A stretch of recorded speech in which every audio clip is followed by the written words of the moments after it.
Great. Well, we'll get going in just a minute. If those who are just signing in, feel free to use the chat at the bottom of your screen if you want to share your internship experience. And later on, we'll use the Q&A. I think we will get going. I'm delighted to introduce Mike Carr, the Executive Director of Adirondack Land Trust, who will kick things off this evening. Thanks, Mary. What a pleasure to be part of this tonight. We're grateful to all of you in the audience for making time to dial in and learn about Jess's summer adventure. And I think it really was an adventure.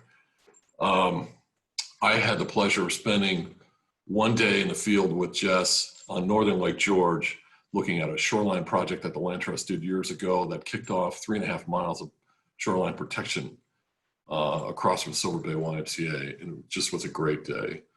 And Jess had the pleasure of spending a lot of days in one of my Hornbeck boats on lots of beautiful water in the Adirondacks. I think she had the greatest job you could ever have in the summer, seeing beautiful properties by foot and on water. So we're excited to hear about it.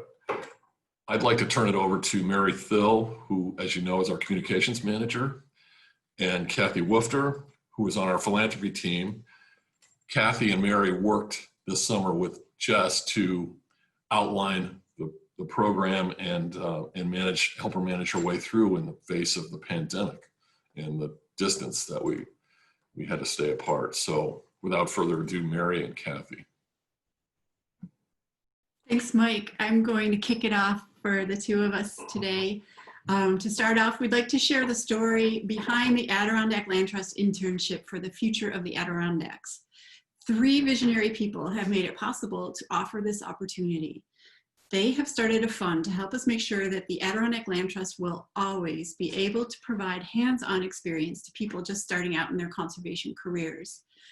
And we'd like to take a moment to hear directly from them. There's no one better to introduce this program tonight than the wonderful people who are making it possible.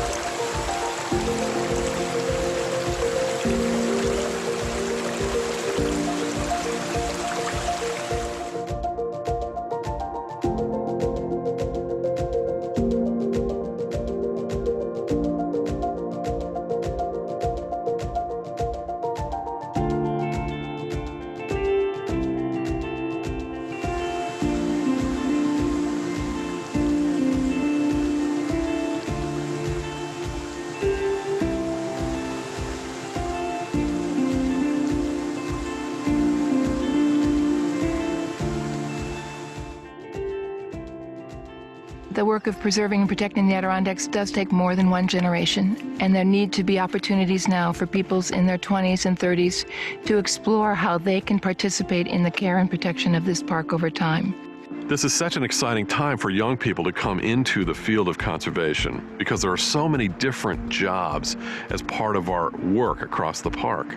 Environmental educators, scientists, writers, geographic information system mappers, land negotiators, land managers, an entire suite of jobs and skills that they would be exposed to.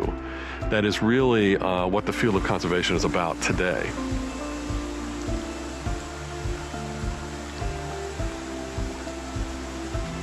We want to see the people who are really interested in the Adirondacks and what it stands for. And now I think it's really important to both of us that another generation of 20-somethings and 30-somethings have an opportunity to really be engaged in the whole work of preserving and protecting the Adirondack Park.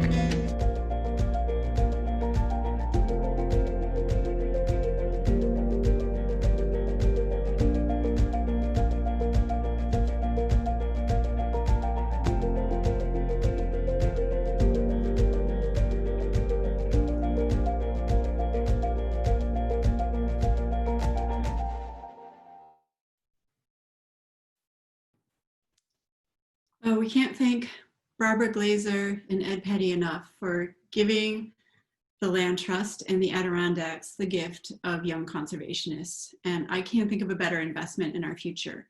I want to take a moment to say I'm personally grateful for the chance to learn from our 2020 intern, Jess Grant, this summer. It's been a real shot in the arm in, frankly, what's been a difficult year.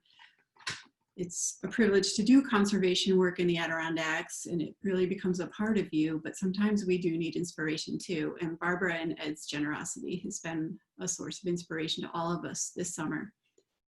And now Kathy Woofter, who before coming to the Adirondacks last year was Vice President of Student Affairs at Alfred University.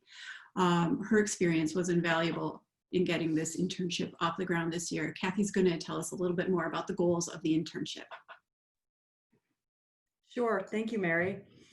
You're going to hear a lot tonight about what we got out of the summer, and it was a lot, but any good internship program is a two-way street. Our guiding principle in establishing this internship program is to educate people with an interest in our profession. In addition to this year's project-specific focus that you'll hear about in a minute, we wanted our intern to gain a broad awareness of on-the-ground conservation work, which she could then apply to any outdoor or environmental work in the future. We also wanted her to learn how storytelling can inspire support for and awareness of conservation. To that end, we made sure Jess got some one-on-one time with each staff member to learn more about the wide variety of jobs within the field of conservation. So let me turn it back over to Mary to describe this summer's project briefly before we get to the star of our show, Jess Grant. Thanks, Kathy. As Mike said, this was a job that each of us on the staff wanted to do ourselves, but we recognized that it would be really a perfect project for somebody starting out in their conservation career. And just to give a quick backstory, over the past 36 years, the Adirondack Land Trust has protected 26,632 acres at 90 sites across the Adirondacks. And many times these are privately protected places. We do a lot of work in partnership with private landowners, but 22 of these sites are publicly accessible to the public. So the goal was to evaluate the conservation value of each site and then to share, or rather the goal was to visit each of these places in person, which is kind of one of the biggest challenges. And Jess will talk a lot more about that. These places are far flung and they're not always easy to get to. And then once Jess got to each of these sites, the goal was to evaluate their conservation value. And she had a very interesting matrix for measuring the different values of each site and to share those experiences then on social media and in an ArcGIS story map. And we'll get a sneak preview of that in a moment. And before we turn it over to Jess, I'd like to remind you that there is a Q&A feature at the bottom of your screen. If you have any questions for her at any time during her program, you can enter your question there, and then she'll have a few minutes after her presentation to take questions. And with that, I am delighted to introduce Jess Grant. Jess is a 2019 graduate of the State University of New York College of Environmental Science and Forestry. She has a BS in conservation biology and a minor in environmental policy and communication. She has interned for New York State Senator Rachel May, and she has worked as a kayak guide in the San Juan Islands. So as you can tell, she has an interesting and unique resume, and we are so glad she found us. And without further ado, Jess, would you like to tell us what you've been up to? Hi everyone, my name is Jess Grant. I am really thankful that you're here tonight, and I'm really excited to share my work with you. So I'm going to start sharing my screen and hop right into it. I have a few things prepared for us tonight, including a Prezi presentation. Hopefully you're familiar, but it will make sense once we get going. So first, just a little bit about me. I was born in Oregon, but I've lived most of my life in Alaska.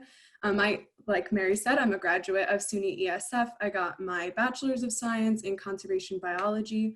I have a minor in environmental policy and communications. And I felt right at home in the Adirondacks. It reminds me a lot of the Pacific Northwest, particularly the San Juans. But the first week I was here, I hiked Street and Nye with my best friend from college. As you can see, it was very snowy.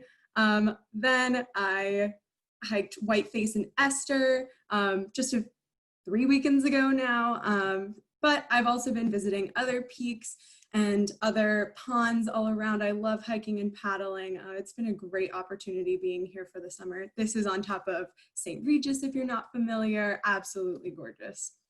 So obviously COVID has done some damage in terms of interns being able to do their job, or anyone for that matter. So it provided a lot of new challenges, but it didn't make my work impossible. As you can see, we had a work day here at the Glenview Preserve, and we were able to maintain distances. We wore masks when we were in closer proximity. If we shared tools, we were wearing gloves and we sanitized. So it was possible. It is challenging, but in my case, I was really lucky.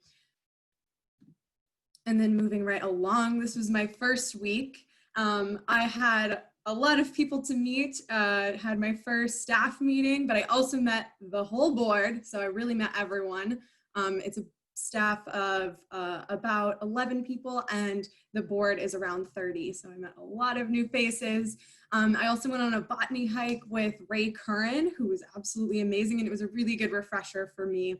And then I had so much new equipment, including this was the Rebel TI-7 that I used, that camera, and that microphone on top that took some getting used to. There's me in the Hornbeck, that's Mike Cars, our executive director.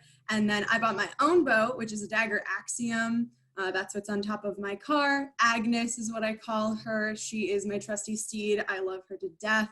We went over 2,000 miles together during this internship. So very, very important piece of equipment. And then as Kathy mentioned, I did a bunch of one-on-one meetings with everyone, almost the whole staff. And that was really important for me to learn what they did for the Adirondack Land Trust, because everyone has a variety of skills and jobs. So I visited Nancy Van Wee. She is our philanthropy director. This is her farm. I camped in her garden. It was awesome. She has lots of horses at Crane Mountain Valley Horse Rescue. They really do amazing work there. This is a sunset over on her property, really incredible. I went out on the boat with Mike, like he mentioned. And then this is Mary in the canoe over here. I went on lots of canoe trips with Mary, very easy to socially distance on water. And then on the bottom from left to right, that's our Four Peaks property, both of those two most left pictures. I was able to go there with Susie Runyon. She is our finance and office manager, and I went also with Bill Brown, our conservation manager. And then this is John Davis. He monitors stewardship sites for us. And at the very bottom, that's Becca Halter. She's our stewardship and GIS specialist. And she and I got to camp out at Punkyville State Forest, which was one of the land trust projects. So that was really fun. So now let's get to the sites. So this is a map taken on landscape, which I'll talk about in a second.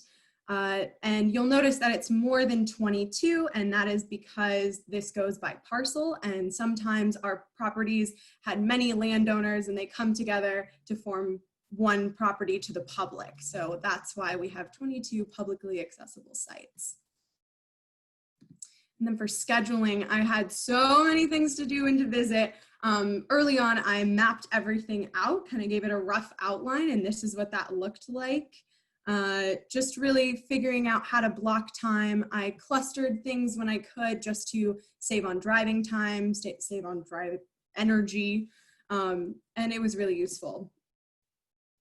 And then prepping, like I mentioned, landscape before, that's our land conservation software. So it keeps track of all of our projects, past and present, their acreage, their owner, etc. So we keep all that information in that database and in that mapping software, which is really useful. And so I would download the map, the property map ahead of time onto my phone, and then I could track my location to each of the sites when I made a site visit. And that was really useful looking back.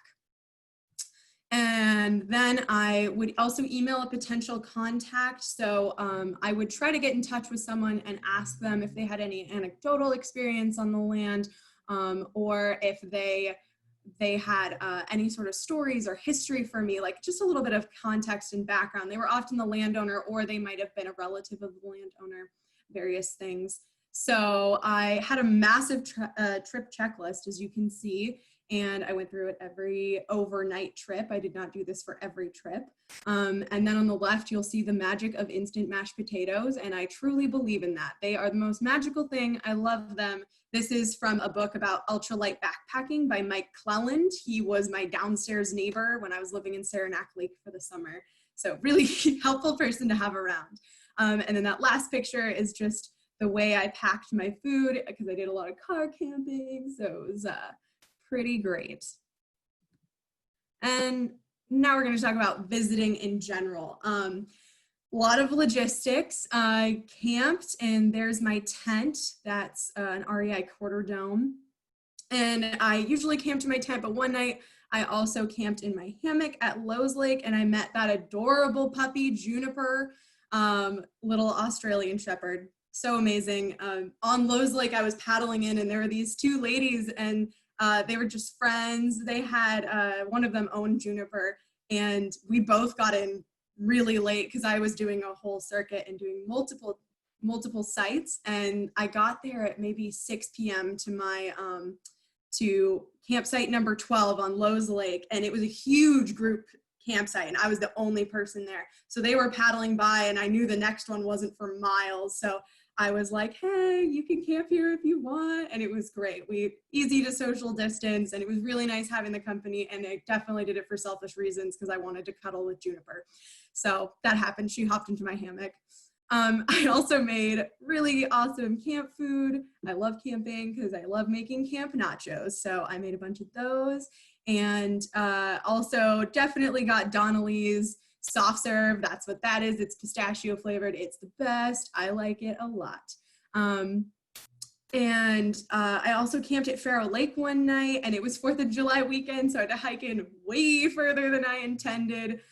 Some of the sites were closed, but I saw those awesome loons, and it was all like foggy out. It's that upper middle photo. I also got to display my pit vipers a lot. Those are my sunglasses.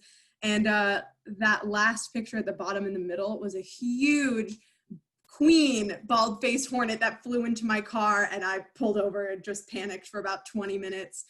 So some mishaps, but lots of adventures. I got to camp at Punkyville, like I mentioned, also Jackson Hill and Crane Valley Mountain Horse Rescue as well. So it was great. It was really, really wonderful.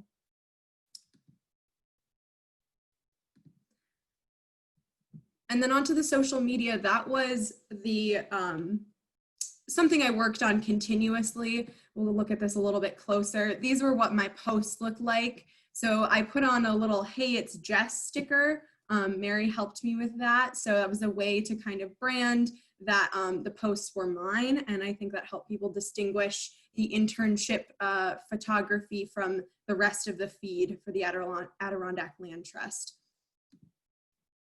And breaking that down a little bit, we'll get into editing. So editing was a big, long process, and I had to upload things to the computer. That's that first top image. And I sorted them out into folders and labeled them. And then I uploaded them into Lightroom, which is that middle dark photo.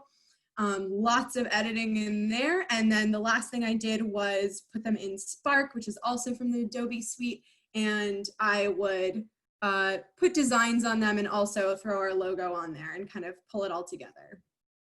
Spent a lot of my time doing that. And I spent a lot of time researching. So Mary helped me so much because she had access to all the paper files for the Adirondack Land Trust, and I was not going in the office much at all. And I didn't go at all when it was closed due to COVID. So she scanned things in for me. There are 2 articles displayed here, one about Lowe's Lake and one about one of our properties out in Westport. And then also our newsletters. But I did a lot of research on my own. I did some really deep dives. I found some old court cases. I found some old employment files. So yeah, it got pretty extensive. And then I also would ID things, and that took a long time as well. So this particular image is from It's from my mushroom book, and that's called The Mushrooms of the Northeastern US and Eastern Canada by Timothy J. Baroni. But I also used Wildflowers of the Adirondacks by Anne McGrath, Wildflowers of the Adirondacks by Donald J. Leopold and Lighton John Musselman, and Rural Indigenousness by Melissa Otis, among many, many others. But those were definitely the ones that I relied on the most. All right, so now we're gonna get into the story map. So this is a work in progress. We're gonna be looking at a preview, and there are a lot of other components that I would like to add into this, but they are very time consuming. I'm hoping to include some audio clips. I'm hoping to also create a 3-dimensional map of Coon Mountains. You can walk along it, which would be really great, but those do take time. So I am working on those, but this is what I have so far. My title is Lasting Conservation, Exploring Publicly Accessible Properties from the Adirondack Land Trust Portfolio. And so the very first part of this is a land acknowledgement. The properties that we have and the Adirondack State Park are part of the Haudenosaunee and Wabanaki Confederacies historically, and those include 5 distinct tribes. So this is linked to the native land page, and if you would like to learn more about the nations and about those historic maps, just click on that button when we publish this. And so a little bit about my project. I started in May and again explored 22 of our publicly accessible properties, and the goal was to discover the stories and to also find just a few of them that were really important to us and that we really appreciated, and that would follow certain metrics because we wanted to highlight our own work, but we also wanted to do it in a very cognizant way. So I created a system of metrics that I will get into in a second. This is just a few snippets of my photography from those sites. I have a lot of images to go through. So about those metrics, I chose 6 metrics to evaluate the 22 sites and then pick a few that we thought really highlighted our work, but also if they saw an increase in recreation, that they would be able to sustain that. So I looked at habitat resiliency and connectivity. So is this land going to be able to sustain more activity, and is it already contiguous with other protected lands? The second was imperiled species richness. So how many species that are endangered or threatened or just imperiled in general in this area. The third was water, fisheries, and resiliency. And what I mean by that is, are these waters capable to sustain increased recreation? Are they also able to sustain increasing temperatures or changing climates, that sort of thing? History and cultural significance. Do these areas have deep histories, rich histories, lots of different stories from owners, rich indigenous people's histories, that sort of thing.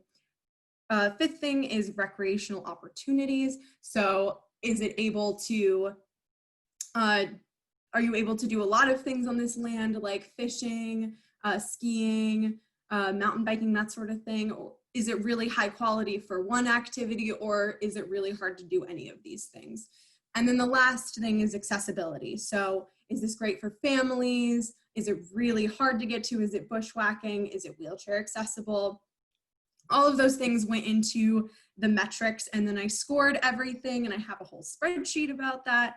And then I picked the things with the lowest score. So here's the first of the 6. I'm only going to cover 3 tonight. These are the 3 that I have maps for. So I think that they are a very good representation of the metrics. So this is using Nature Conservancy data, and I think it really highlights how important the Adirondacks are ecologically, just because they allow for extensive movement of species, and especially in response to climate change, this is really important. We want to maintain these biodiverse areas, and you can just see the entire park is covered in dark blue, and that's what represents that. So very important area. And then the second thing, imperiled species richness. I used NatureServe data, and you can tell from from light to dark, lightest being having lower species richness, and then dark having the most species richness for imperiled species. You can tell most of the Adirondacks is very important, especially that southwestern area. It's a very important wildlife corridor and habitat. So this is a very important very important area. And the last thing is the water and fisheries resiliency. So this is also from the Nature Conservancy, this data. And I think this is a really great image because the dark blue is what shows, given a shift in climate, will this stream be able to support its current species, and it will. Will it be able to support its full ecosystem services? The dark blue absolutely does. The light blue mostly does. The purple is right in the middle, and you can see the Adirondacks does not have any of the dark red or light red colors. You can see a little bit of that at the bottom left corner of the map. So the Adirondacks has amazingly resilient watersheds. Really, really important. So now we're going to move on to the sites. And these are just 7 of our favorite properties that meet these metrics to sustain recreation, any increase in activity, which was a really important component of my project. And the first one is Indian Canoe Carry. And this one, I went and ventured there with the Northern Forest Canoe Trails Communications Director, Chris Morris. He and I explored this property, and it was really wonderful. It has a very rich history of Abenaki Nation, and he and I just walked along the little canoe carry. We explored some in the wood. I was trying out the equipment. This is one of my first sites. So it was really wonderful having someone accompany me at a distance. And I really loved this one. As soon as I visited it, I knew, I was like, this is probably going to be on the list. And the canoe carry goes from Stony Ponds to Upper Saranac Lake. It's really beautiful. And so when I publish this, you'll be able to see these captions when it's live. And these are adapted from the captions that I posted on social media for these respective posts. So the second place is the Black River Environmental Improvement Area, also known as BRIA. It's really wonderful. It's 825 acres. This is a project we did back in 1998.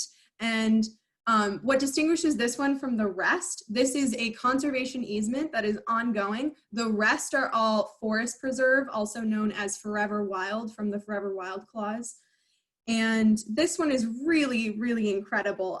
It has over 30 miles of trails, and it has these warming huts, which huts is a vast understatement. It's really beautiful, and they're all free. So the landowner is very generous, and he's created this entirely free area for recreating. It's really amazing. So the next one that we're going to be looking at is Fork Lake Canoe Carry. We used to call it Canoe Carry East, and this is in the Sargent Ponds Wild Forest. Really wonderful. I enjoyed this thoroughly. All the flowers were in bloom. It was really special to be there. And this property is 377 acres, and we did this project back in 1995. So also another thing was going through these projects, it was just like seeing what we've accomplished over 36 years is really impressive. It was such a treat to go through these. The fourth property is Lowe's Lake, and you'll notice it just zoomed in. I'm still tweaking some things, still getting used to this program, and I'm trying to figure out how to do that with everything. I keep changing things and they're not saving. So work in progress. This was my favorite site by far. Really gorgeous, has a very impressive history. It was a project of ours back in 2006, and it's 995 acres. It's really large. And there's a lot of conservation easements that involve private landowners currently that happen on Lowe's Lake. It's a really important connection to have in this area in particular. Oh, also, I woke up at 5 a.m. because there was this winter wren calling right above me while I was in my hammock. And I was like, you know what, I'm just gonna get up and do a morning paddle. So this picture is from my sunrise paddle. And then number 5, we have Coon Mountain. That is one of our current projects. It's a preserve in part, but there are multiple transactions that occurred between 1991 and 2003. It's so beautiful all of the year, but in spring especially. I got to go there at the very tail end of wildflower season, and it's just magical. This is Mitterwort. I had such a blast. I think I spent 3 hours just photographing wildflowers. So wonderful. And number 6, we have Poco Moonshine. And so that comes from Pokui Musi, meaning broken and smooth respectively. Those are Algonquin words. And this one was really great because I met so many people. Most of these sites, I didn't see a lot of people. I did at Coon, for example, and definitely Lowe's, but a lot of them, I wouldn't see anyone. And this one, there were families, there were dogs, there were people just young and old. It was really cool to see, and it was great to talk to everyone. And most people had time for me, so it was great. I got a lot of great footage there. This project was done in 2006, and it was 200 acres on the Observers Trail, and that is in reference to the observers for fires. So there's a fire tower on this property, which makes it pretty unique. And then our last one is on the Upper Saranac shoreline. And this one is just magical. I took this photo of Mary at sunset, and I don't know, I just love Upper Saranac shoreline. I keep going back to this place again and again. What's unique about this property is it's 24 acres, and it is now it is a DEC campsite. So number 16 on Upper Saranac shoreline, the best way to get there is paddling. It even has a little deck that you can land on. Really awesome. And that one we did back in 1995. So again, forest preserve, really, really wonderful. I had a magical time there. So I just want to take this time to thank so many people. I just couldn't have done any of this without them. I met so many people on trail, but also so many members of the Adirondack Land Trust, all of our staff. I am so incredibly grateful for this opportunity. Just during the times of COVID, I really needed something to look forward to, and this was that. There's such great work being done here. I have made so many connections, and I am just eternally grateful for this opportunity. So thank you, really. And I'm gonna stop sharing now, and I'm gonna check the Q&A. Wow, we got a lot of questions. Holy smokes. Okay. I'll moderate it for you, Jess, if great, you want. thanks. But I want to first take a second and just thank Jess. Those of us who are on this this Zoom call, we just saw the story map for the first time about an hour ago. So it is amazing. I'm so excited. I don't know. I think that you will all agree that Jess set the bar really high for this next intern, whoever she or he or they are going to be. So we have had some questions come in, so let's dive in. Jess, we had a number of people ask about your favorite site, and you talked about Lowe's Lake a little bit, but did you have a second favorite site, or is there anything else about Lowe's Lake that you wanted to talk about? Sure. Yeah, Lowe's Lake was definitely my favorite, and I think it's just that there's so much primitive camping alongside the shore, and I don't know, I just kind of love that. And the Adirondacks has a lot of that, but there's something different about Lowe's because the best way to get to it is via the lower dam, and then you go through Hitchens Pond, and it's just all of these lilies and the pickerel weed. It's purple. It's just magical. I don't know, like it's a long trip, but it's so worth it. And you really feel like you're in the back country, but you're paddling, and it was so sunny while I was there. That probably helped. And then a second favorite is probably Upper Saranac shoreline. I actually went back several times and camped there because I just kept telling my friends about it. And you can get there via Old Dock Road, and there's just a nice big parking lot, and I really enjoyed that. I have so many great memories there now. Thank you. There's another set of questions. People want to know what's next for you. They want to know, are you going to stay in conservation? Do you have a job lined up? How has this experience shaped your future plans? Sure. Well, most immediately, I am going into the AmeriCorps. So I will be starting that on August 31st. I live in Plattsburgh, New York now, and this is a year-long commitment.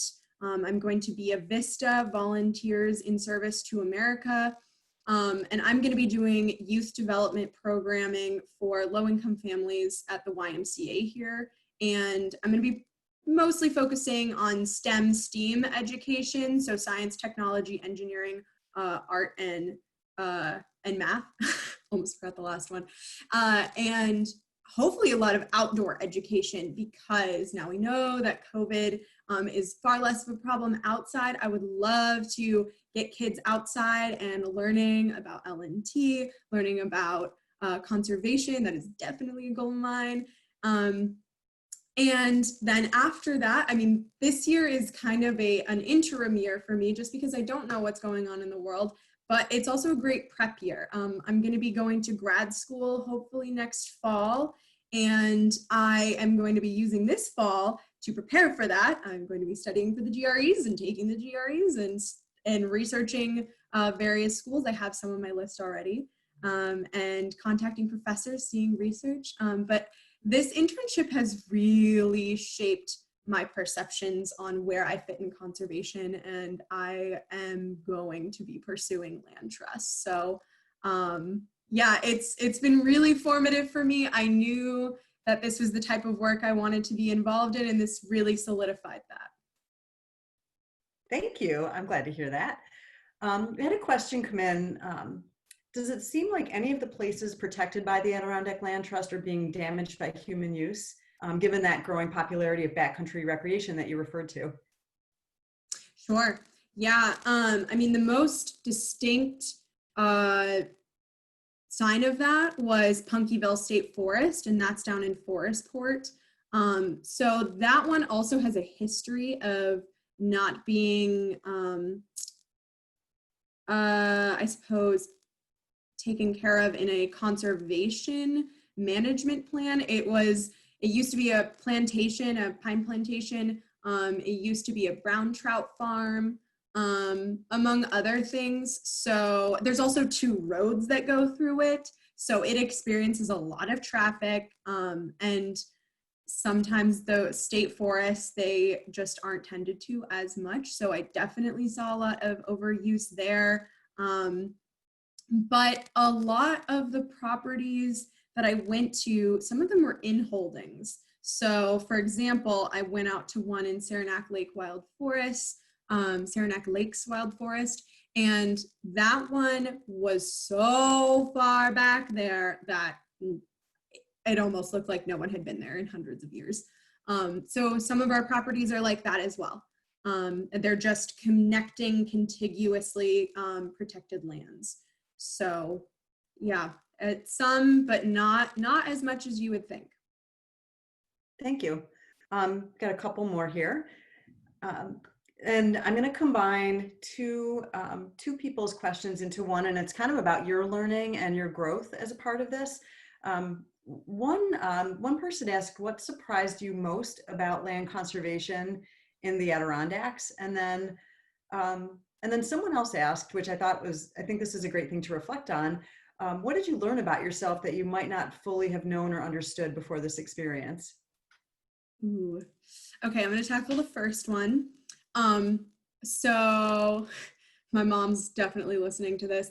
My mom wrote a book about 30 years ago on the Adirondacks and on relations between conservation entities and natural resource consumers, primarily timber fallers.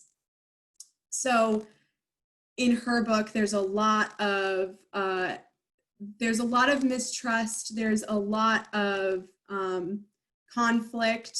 And coming here now, it's amazing to me to see how that has changed so much, and how conservation now is so much more about community relations rather than just purely going in and conserving an area. It's really about talking to the community and getting them on board with a project and on a management plan.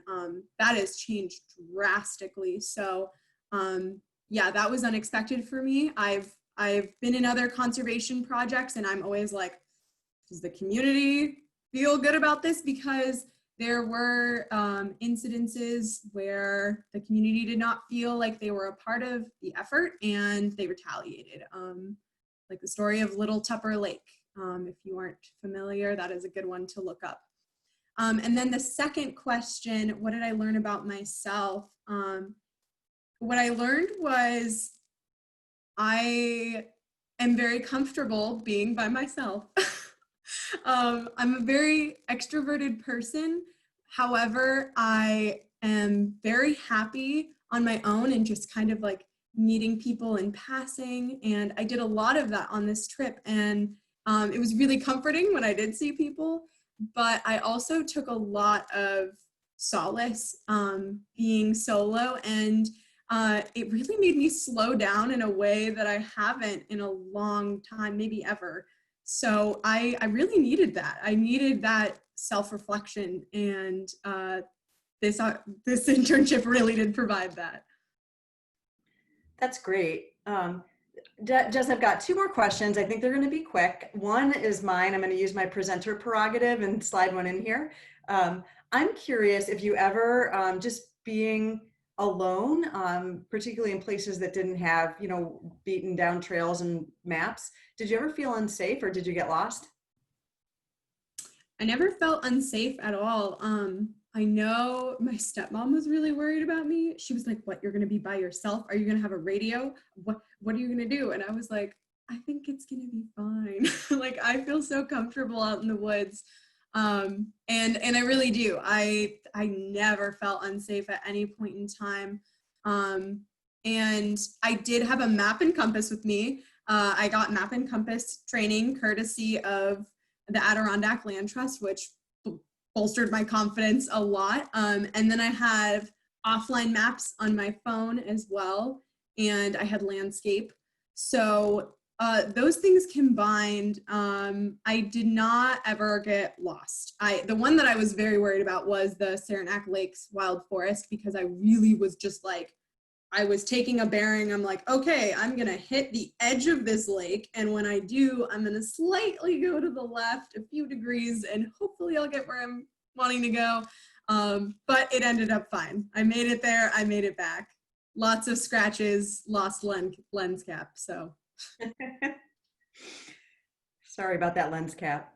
Okay, last question that we'll answer tonight. Is the Adirondack region an area that you would like to continue to work in a similar capacity, or with your post-grad study, or do you have other geographic areas that you hope to explore? I really love the Adirondacks. Definitely a piece of my heart is here now, especially having lived in Saranac Lake all summer. I love that area so much. I could definitely see myself working here. Opportunities are just kind of up in the air right now because of COVID, but I am monitoring some sites for jobs and kind of feeling things out there. I really love the Pacific Northwest though, and I will likely end up back out there because I was born in Oregon, I worked in Washington, from Alaska. Yeah, I have a lot of family out there, and definitely probably where most of my heart lies is in that area. But I'm very open to trying new things like Montana, Colorado. I could try it, or just even overseas. Why not? Oh, that's amazing. Well, thank you to everybody that submitted questions. And if you think of any that you want to hear from Jess about, feel free to email them to us at the Adirondack Land Trust or just get in touch. We thought we would close though with just a little bit about ways that you can help us going forward if you're so inclined. So as you heard at the top, we're so grateful to board member Barbara Glazer and Ed Petty for providing support to initiate this internship. And as you saw earlier, Barbara, along with the late conservationist Clarence Petty and his son Ed, also founded internships for the Adirondack Council and the Nature Conservancy's Adirondack chapter. So just dozens of young people have been given a substantive start on their careers in conservation. So of course, as you can see on the slide, we welcome financial support to our internship fund, but we would also love help recruiting interns for next summer and every summer in perpetuity. Please let aspiring conservationists that know that we would love to hear from them. Once our project for the next summer is determined, we will notify everybody who's expressed an interest and encourage them to apply. All of our info is at the internship link that you see on that page, and that's when we'll post, or where we will post our specific project once we determine that for next year. So with that, I'm going to close the program with thanks to all of our colleagues at the Adirondack Land Trust, everybody who's joined us tonight and who supports us in so many ways. Of course, Barbara Glazer and Ed Petty, and last, definitely not least, our very first intern, Jess Grant. Thank you all and have a great rest of the evening. Good night.